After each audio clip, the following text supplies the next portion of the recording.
Hi everyone and welcome to Morning Coffee Break. I hope everybody's all right this morning. It's Thursday, December 28th. Currently it's 39 degrees. High today is 45. It's going to be a little cooler the next several days. I think like in the upper 30s or something like that. So it's high 45 today. No chance of rain. In the next few days, I got like 5% for a couple days. And then I think on Monday, I think there's like 65%. Winds are at 4 mile per hour right now, so not real bad. We're having a pretty mild winter so far, but you never know what'll happen. Okay, today I decided to take a walk yesterday, which I really need to do every day. Because I have gained weight, and we still got one more holiday to go. I don't know how much more I can take of all the food and stuff. But you know, it happens every year, and then I lose it back over a period of time, hopefully. But I did a let's take a walk video, and I showed the garden. There's some monstrous turnips out there. And I actually, at the end of it, I said I was thinking about getting some of the lettuce for turkey sandwiches, and I did, and it's really good lettuce. And there's actually more there than you think once you cut it.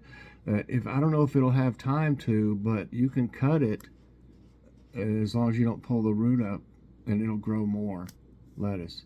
So that's what I've been doing. Used to at first when I didn't know much about it, I just pulled it up and then washed it off and cut the bottom off. But then I learned that it can grow back. So that's what I've been doing. As long as it stays pretty mild out, even it's been in the 20s and it hadn't affected it much. But at a certain point, like if it got down to 5 degrees or something, there's nothing stop it from affecting it. But it's surprising here, almost January, and I still have stuff growing though out there. So that's the way it should be in this zone anyway. Today we talked about it, and I've been trying to use this ground turkey we have.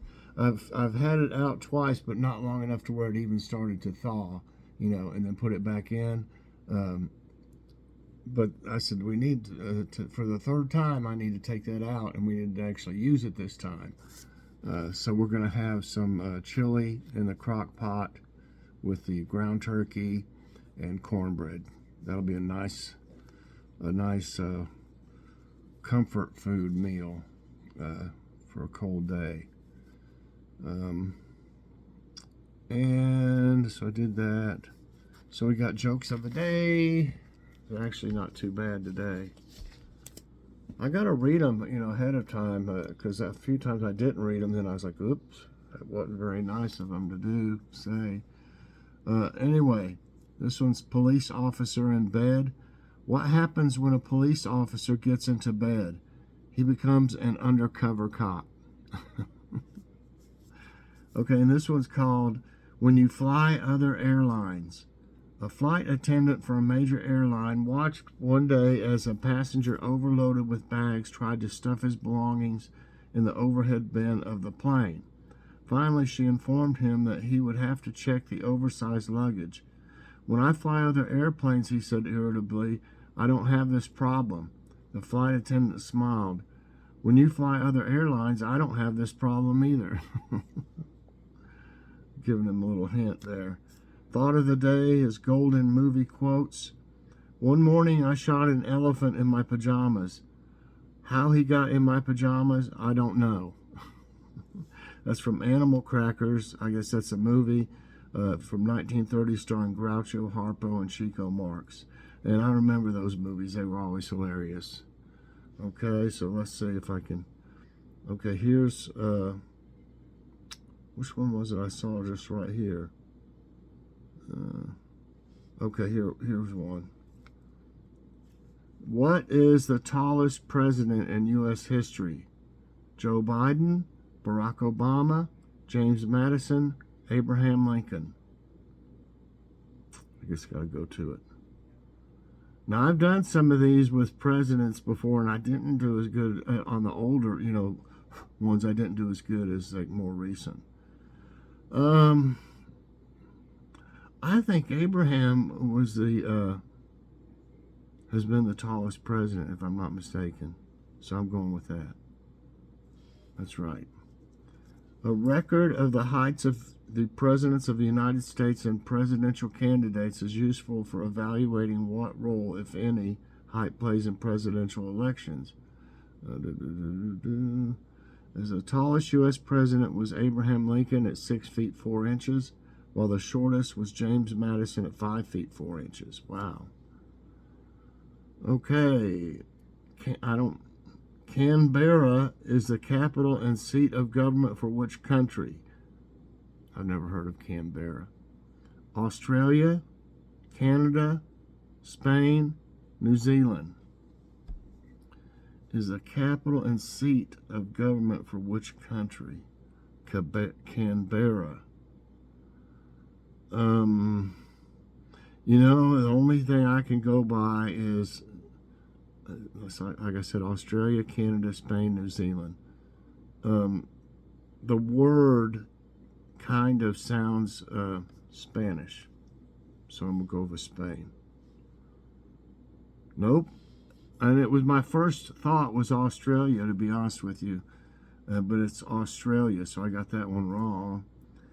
The founding of Canberra followed the creation of the Commonwealth of Australia on 1 January 1901. The federation of the 6 Australian colonies meant that the new nation needed a national capital to represent its aspirations and to become the seat of the government. Okay, never heard of it. Who was John F. Kennedy's vice president? Dwight D. Eisenhower, Gerald Ford, Lyndon B. Johnson, Richard Nixon. I think everybody can get this one. Not that Richard Nixon wasn't around back then, but I think it was Lyndon B. Johnson because he took over as president. Right? Yeah. In the 1960 campaign, Lyndon B. Johnson was elected vice president as John F. Kennedy's running mate on November 22, 1963. When Kennedy was assassinated, Johnson was sworn in as the 36th United States president with a vision to build a great society for the American people. Okay. Next question. Which actor famous for Casablanca died in 1957? Fred Astaire, Gene Kelly, Clark Gable, Humphrey Bogart. Let's see, what was it? I don't know if it was in this one. Here's looking at you, kid. I can't do his voice. It's been so long since I heard it. Isn't that what he said in that one movie? Here's looking at you, kid. Humphrey Bogart? Yes. Humphrey Bogart, in full Humphrey DeForest Bogart, born December 25, 1899, and died January 14, 1957 in Hollywood, was an American actor who became a preeminent motion picture tough guy and was a top box office attraction during the 40s and 50s. Whoa. Gouda is an example of what kind of food? Cheese, fish, fruit, tart. Tart? A tart type of food? Well, as cheese, it's really Gouda. That's a Gouda cheese. Yeah, cheese. That's some Gouda cheese. Gouda, or Gouda, as locals say, Gouda, is a Dutch cheese named after the city of Gouda in the Netherlands. If truth be told, it is one of the most popular cheeses in the world, accounting for 50 to 60% of the world's cheese consumption. Wow, I never knew that. I love smoked Gouda, but I didn't know it was that popular. Next question. What is the United States Military Academy also known as? South Cape, North Post, Center Stone, West Point. Has a picture of some of the students, I guess. You know, I'm going to say West Point.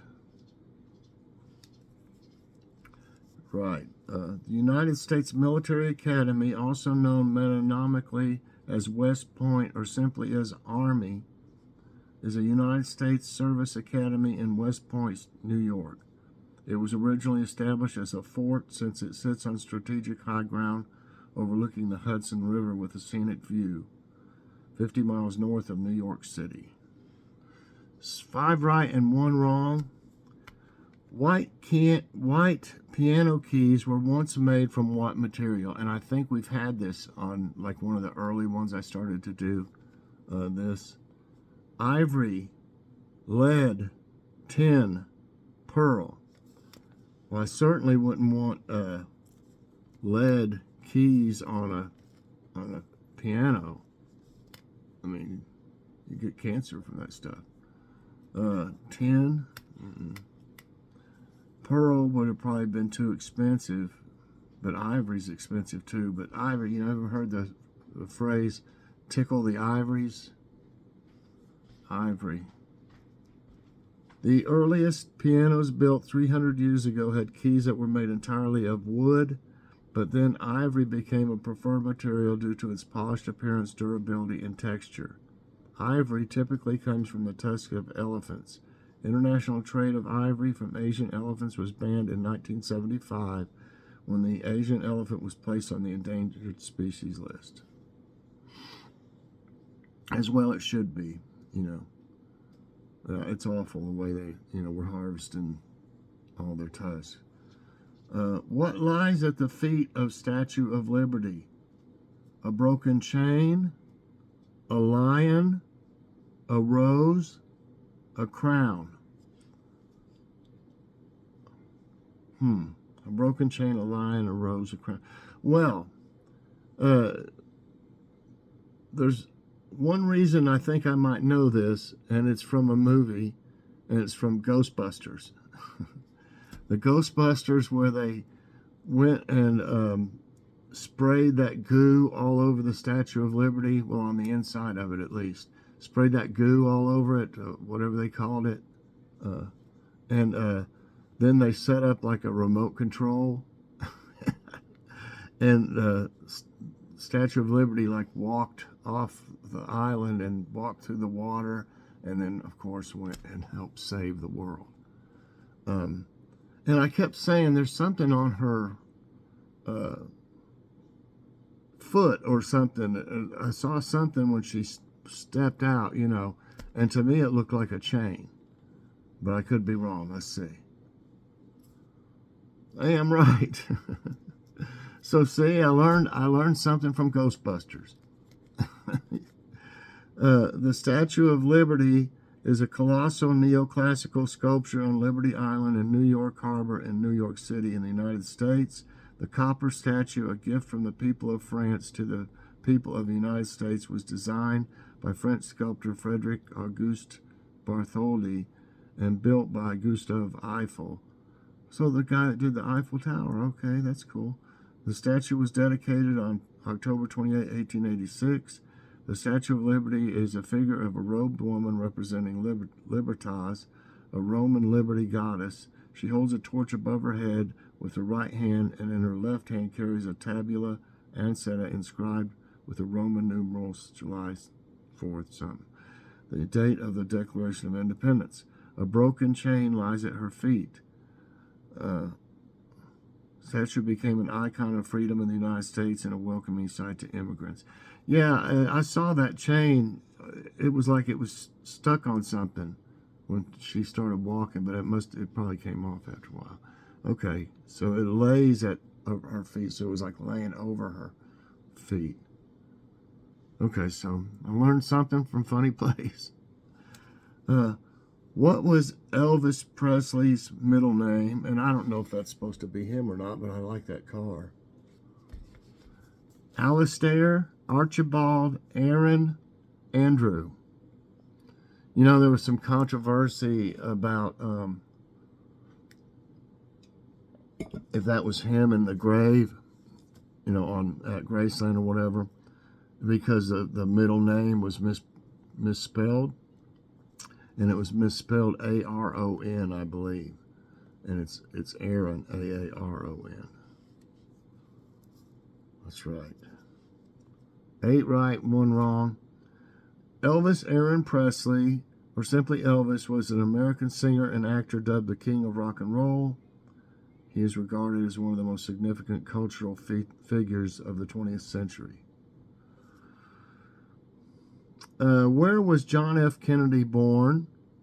Florida, Virginia, Oregon, Massachusetts. I think most of you probably know this because they had a big deal about that girl that died, and it was, who were they saying it was? Did something? Teddy? I'm not for sure. But I know that was all set in Massachusetts. So I'm going Massachusetts. Yes. John F. Kennedy was the 35th President of the United States and the youngest man elected to office of Irish descent. He was born in Brookline, Massachusetts on May 29, 1917. After graduating from Harvard in 1940, he entered the Navy. In 1943, when his PT boat was rammed and sunk by a Japanese destroyer, Kennedy, despite grave injuries, led the survivors through perilous waters to safety. And you know that it messed his back up. I believe he had trouble the rest of his life with his back. I'm pretty sure that's what it was from. So actually, I didn't think I would do this good, but 9-1 today. So I hope y'all were able to get a good score. If not, you learned something, and those questions may be on future ones. You never know. So anyway, I hope y'all enjoyed this morning coffee break. If you did, I hope you'll press that like button. Also subscribe if you haven't already, and share this out. And hit that so you get all my videos as soon as they come out. Thanks for watching, everybody. I hope you have a great day, and check out Let's Take a Walk later on. Bye-bye, everyone, and God bless.